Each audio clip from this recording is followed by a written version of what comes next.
Change the Game. Proudly brought to you by the QCCS Mackay Cutters.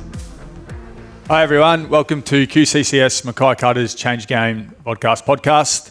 I'm today joined by Amanda Camm. She's a member for Whitsunday's Liberal National Party, Domestic Violence and Child Protection Shadow Minister.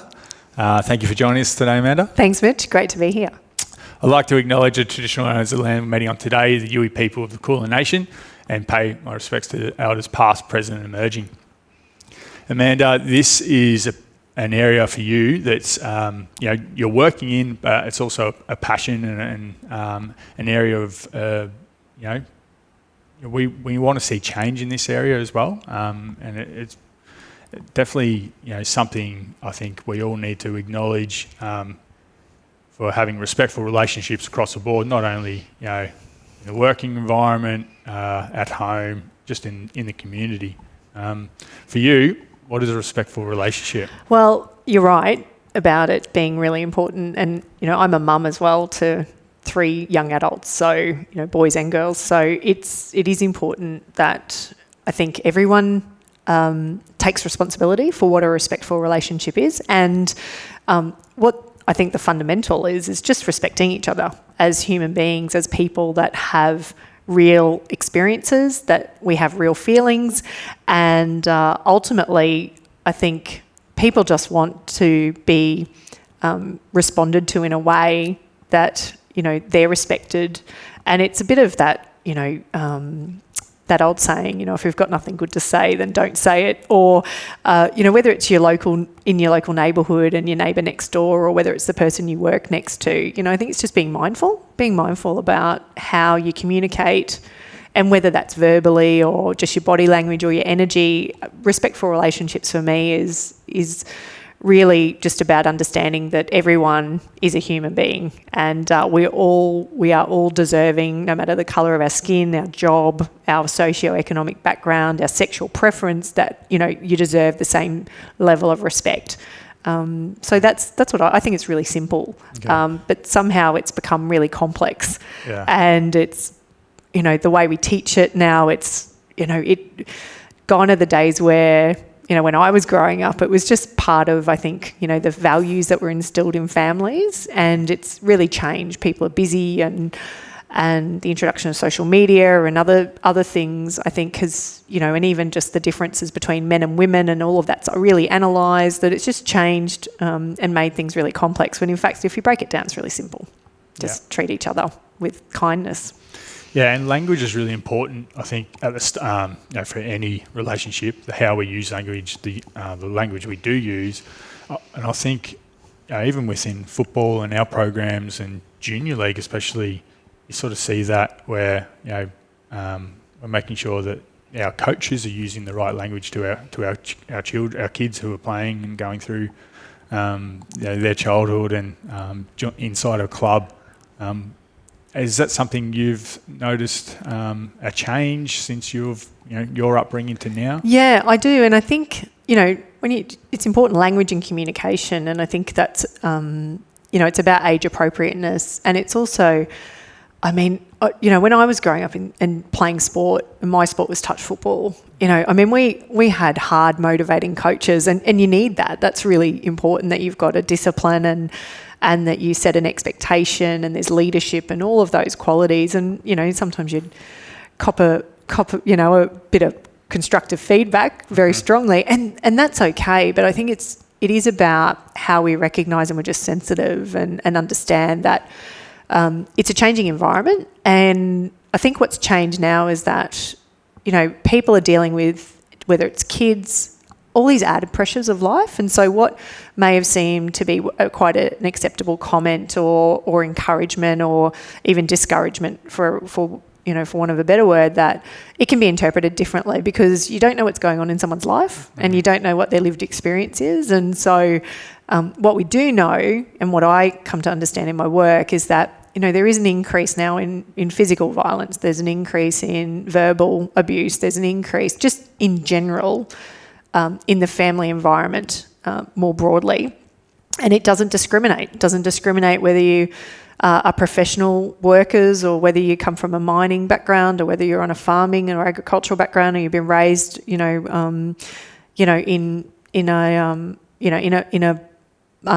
multicultural community. That there is this prevalence that wasn't, and maybe it was always there, but it wasn't talked about, and people didn't know how to articulate it or didn't know that that's what they were living with. And so it's really shone a light on the need to educate everyone in our community about what respectful relationships are, but what is respectful communication, and I think seeking to understand how people respond and having a bit of a curiosity around that and how you communicate is important. Yeah, definitely, and especially that response. I think that response for me, like, my own personal journey growing up, and you might hear something and you wouldn't agree with it, and you might think, well, that needs to be called out. And but you got to do that the right way as well. That's right. Yeah, the right tone is everything, and I think we've seen that progress in sport over decades as well. Like, it's changed. What was acceptable in the 70s and 80s is now evolved and it's changed. It doesn't take away what might be competitiveness or that create that sort of bit of friction that needs to happen in competitive sport or even in the workplace at times. But it is just that awareness of how you respond and taking notice of how people respond to you as well. So yeah, it's important. That awareness. So conflict, that sort of talks a little bit to where we want to go next with this is conflict and how to deal with conflict. So is there any ways that you, inside your work and what you're doing through social change that we can change behaviours through dealing with conflict? Yeah, I think, and there's a lot of awareness now around bystanders, and if you see something that doesn't look right, doesn't sound right, in years gone by you would walk past and not want to be involved because that's between, it might be between a husband and wife or a boyfriend and girlfriend or even two work colleagues. And that's changing now, where we all have a responsibility, I think, to not necessarily intervene if that's not safe or appropriate, but it's just about communicating with others and making people aware, those that can intervene or can support is really important. And I think as well, when it comes to conflict, it's also about how you react to that. And so much is normally about the person who's inflicting the conflict, not really about you. So not taking things personally and sort of seeking to understand, well, what might be going on with that person. And it's actually, I think, flipping it now, and it's more a check-in and are you okay, and coming from a place of empathy or an understanding before you jump to conclusions. I think we're under enormous pressure. We're in a global pandemic, and that's like an invisible natural disaster just occurring around us continuously. It's so different to what we've experienced in a cyclone that comes, wreaks havoc and then disappears, and then we go through a recovery stage for 2 years. And I think people are so heightened and aware, and I travel a lot with my work, and I was on a flight recently and I was speaking to the Qantas steward who said almost every day or every second day they're removing people off planes because of that conflict and the language and the response people are having. And it's got nothing to do with what's happening on that plane at that day. It's because people have got so much going on and so much stress in their life over this last couple of years that they're just not able to respond appropriately. And that's not an excuse. We'll have to take personal responsibility, but I think it's just having that awareness that when there is conflict, maybe don't jump to that initial conclusion. And the other message I'd have there is, if there is conflict, whether it's your neighbourhood or you see something with a colleague, or is that awareness around that domestic and family violence prevention and early intervention is important, and being able to tell people where they can find help. And there's plenty of places out there, whether it be DV Connect which is a 1-800 number, who can put you in touch with the right people. But if you see something or hear something and it's not right, it is upon all of us to respond, because the statistics are harrowing and heartbreaking, and the stories that come through my office are almost unbelievable. And you wouldn't know, to look at people, you just wouldn't know that that's what they're dealing with. So if you see it, I think the Mayor's campaign, I was part of that when I was on council, around drawing the line. domestic violence and just bringing it back. It's all about bringing it back to basics, and that respect for relationships is critical to that. Yeah, so you see it, say something, the behaviours that you walk past, the behaviours that you set. Absolutely, accept. yeah, it's true. There was one makes me think. I was part of a tribunal decision last year for the Junior League, and a big part of that conversation with that situation was parent behaviour on the sidelines and abuse over. And not a lot of people during that period last season at that time were brave enough to call it out. And they would let that go and accept that behaviour. But we've kind of had a few discussions internally here with Rugby League Mackay District, and I know it's been done in other areas, but just having a number or a way for people to communicate there is an issue, but without probably approaching them themselves, or probably be people don't want to dob people in too. They don't want to be seen as a dibber-dobber. That's right. And I also think it's a bit like the road rage scenario too. You don't know how someone's going to react. Yeah. And we've seen that. We've seen that in lots of sporting codes. And I witness it in other codes as I attend different events. It's not isolated to rugby league. It's basketball, it's soccer, it's futsal. I've seen it everywhere where you might have a very impassioned parent or supporter on the sideline who may not be aware that what they're actually doing is inappropriate. But you're right about the sort of, no one wants to be dobbing on someone, but I also think people don't want to have to deal with the reaction. And I mean, you hear and you see in our own community, you can be driving along, someone cuts you off, and next minute they've pulled over and, potentially putting a fist through your window. And we're dealing with basic things every day, whether you're on the sideline of a sporting field or you're out on the road, that what should be really simple everyday things are triggering people for whatever reason. It's got nothing to do probably with that sport or what's happening on the road, but I think it is that reaction. And I don't blame anyone who doesn't want to maybe confront that, because you don't want a king hit and end up in hospital. But it is about having what are the avenues that you can report that and you can still call it out in a way that's safe for you, safe for everyone around you as well. So I think an introduction to a process there is, and it's all about education as well, because you're right, we can't accept that standard. Our refs can't accept that standard. And it's not fair for the kids and the participants as well. So yeah, and also, social media plays a part, I think, too, it might try and highlight it a little bit more than it should. Like when people take the phones out and then it can go a little bit viral on social media. It doesn't help situations. I can see sometimes when I'm flicking through that these things pop up and like, why is this getting attention? It shouldn't be getting this much attention.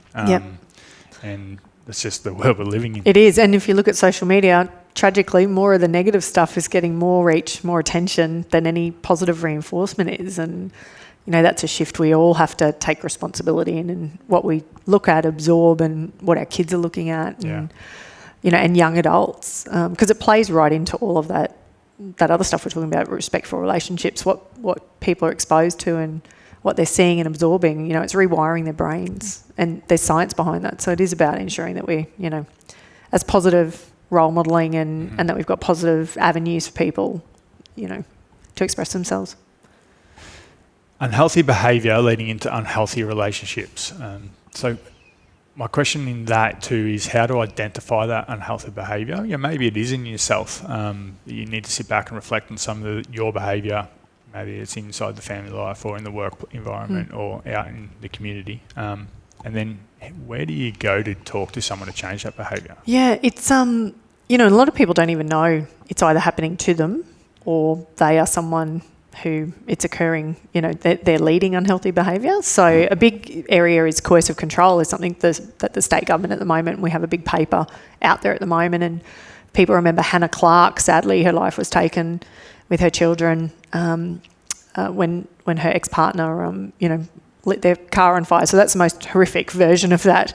But that was a scenario of coercive control, and I've since spoken with her family and her lawyers and things, and she didn't even know that behaviour was unhealthy. So she was in a marriage that she didn't realise she was even experiencing, and that's at their really extreme event. But I think it's it is about self-awareness for people and individuals, and it's, I truly believe there's only a tiny, tiny % of humanity that are really evil or bad. Most of us just, may go in the wrong direction or may be dealing with things, and it's just the way we respond. And so if I think it's about healthy activity, about who you surround yourself with, all those sorts of things, but being able to check in with yourself. And I think it's about people checking in with you.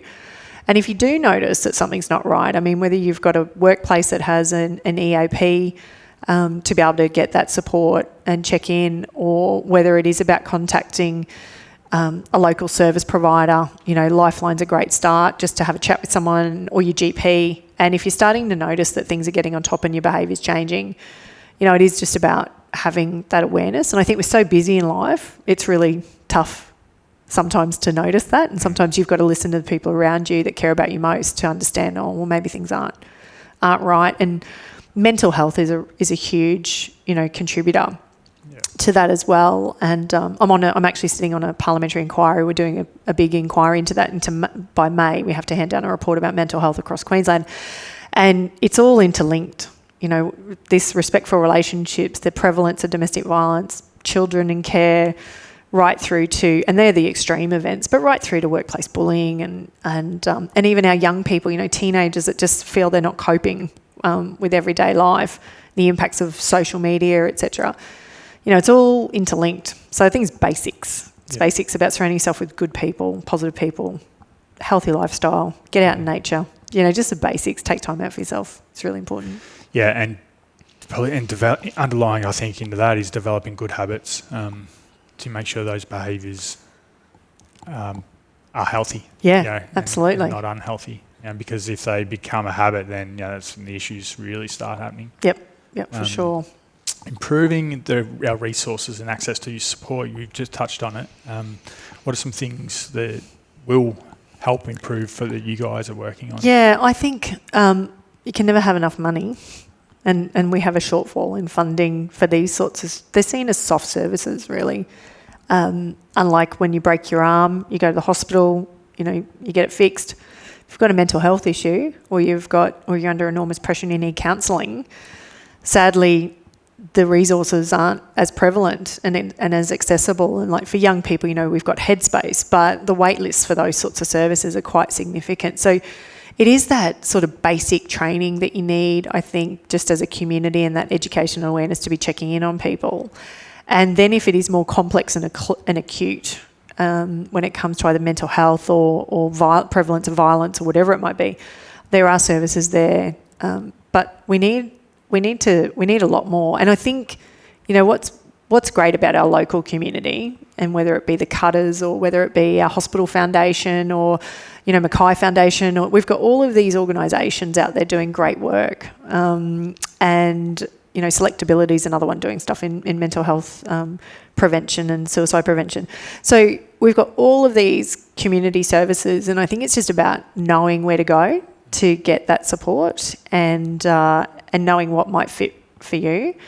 And it may actually be just going to your local gym, and just you need a state of mind change, and you need, like you say, positive habit and getting out of bed every day, or joining a local sporting club or whatever it might be. I think sometimes we think we need this this complex solution, and sometimes it's just the basic stuff. So your GP should be your first port of call, but we do have some amazing grassroots services in Mackay and the Whitsundays and out to Isaac area that people can access. It's just about knowing where that information is to find it. Yeah.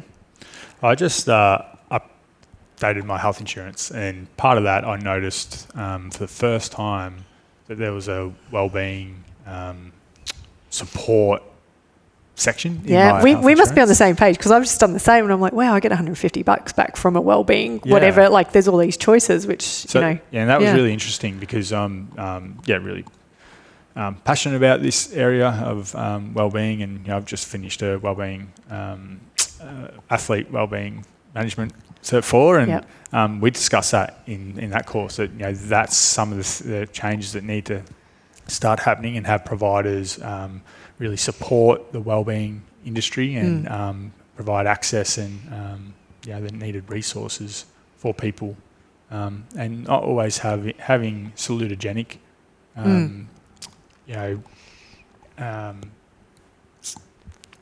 not always being a pathogenic way. So not always just looking to fix the problem. We need to have a proactive approach to it. Yeah, for sure. So I'm definitely going to be using that with mine. It was good to see. You've just joined our board, so it's great to have your input on our board, our Mackay Cutters board.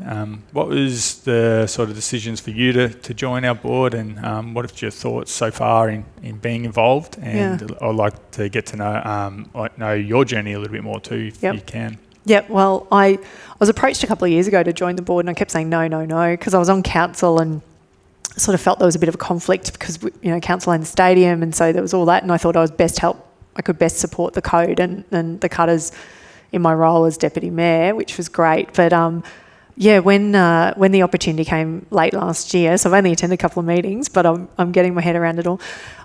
I've been on a number of not-for-profit organisations. I'm very passionate about not-for-profit organisations. I certainly love sport. I certainly love league. Cutters and Cowboys all the way for me.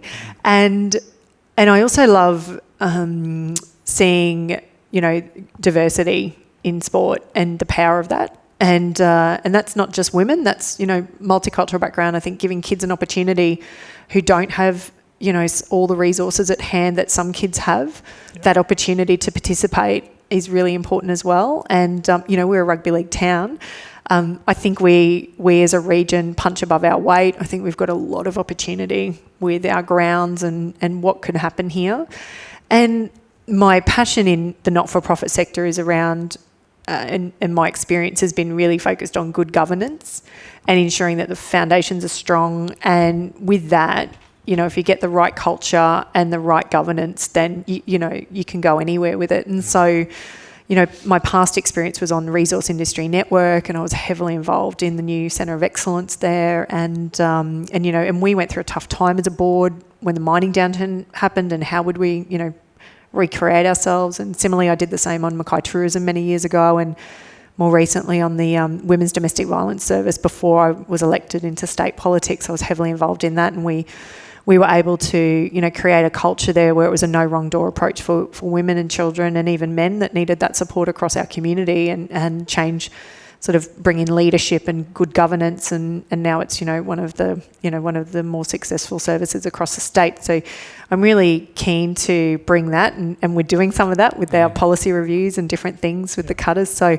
I think it's and I'm excited about the future for sport and for league and where that can go. And in Parliament, I get to meet, amazing people. And I went along to the Friends of Rugby League recently and met some of our young and upcoming stars. And the talent that comes out of Mackay is incredible, particularly, we've always been successful with men and our young men, but our young women, incredible talent as well. And that's exciting. And then it was great to be able to win the Country vs City Parliament game. So Scotty Prince was on my team, and I must say we kicked butt. That was touch though, but it was great. We played at the Broncos, and that's some of the cool stuff I get to do, which I never thought I'd get to do. So that's pretty cool. Yeah. Did you score? I did not, but I did help in scoring, so that was good. And I've got a great photo to prove it. But I'm really excited. Obviously we've got a new coach, and I think the Cutters have always been on this up and down journey, and so and as a community, it'd be great just to see that consistent loyalty, across our community, whether we're winning or, middle of the draw or coming at the bottom of the ladder. It's just about getting the community behind, this sport, this code.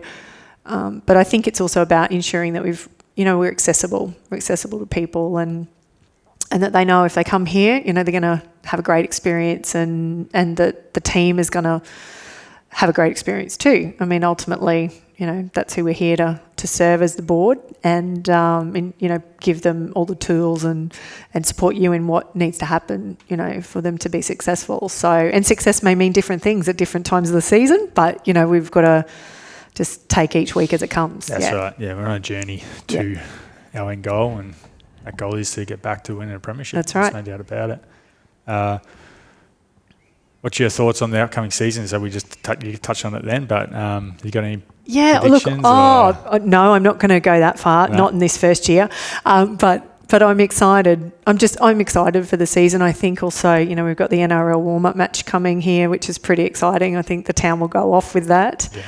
And I think we just got to take that excitement and engagement and just carry that through the season. And, I think we've got some young talent as well. So, they had a great season last year. So I just think it's, for me, it's just about ensuring that I think the team's supported. I think we underestimate how important that is, that the community can really play a role in lifting, what happens on that field. And I don't know how we do that yet, but I think we can. You see glimpses of it, but I think we can do that. We've always had great corporate support, even in tough times, and I think that shows that, we're here for the long haul. So it's just about taking it to that next level and supporting the team to do that. Yeah, it's definitely a united approach, and also I think for us is giving that support back the other way. It's us as a club and our players and all teams connecting into community. Definitely in schools, in our sponsors' workshops, and giving back as well. Yeah, it's really important. It's important that younger generation and others get to see that. I think, understand that connection, the link. So February 26th, we have, as you mentioned, the Cowboys and Broncos trial here, which have full-strength teams, so it's going to be a great game. The Cutters are playing the Cowboys Young Guns, and then we have Serena versus West in the A grade. Grand final rematch before that at 3 o'clock, so big day of rugby league. Big day of rugby league. Yeah, 3 games. And then round 1, March 19th against PNG Hunters here at the stadium. So that's always our biggest crowd every year. It is. The community really turns out for that. So hopefully we get off to a good start for the year. And we're looking forward to having you involved, Amanda, and seeing you at some games. No, thank you. I look forward to it, and then the behind-the-scenes stuff as well. So it'll be great. Awesome. Thanks, Mitch. Thank you. Change the Game. Proudly brought to you by the QCCS Mackay Cutters.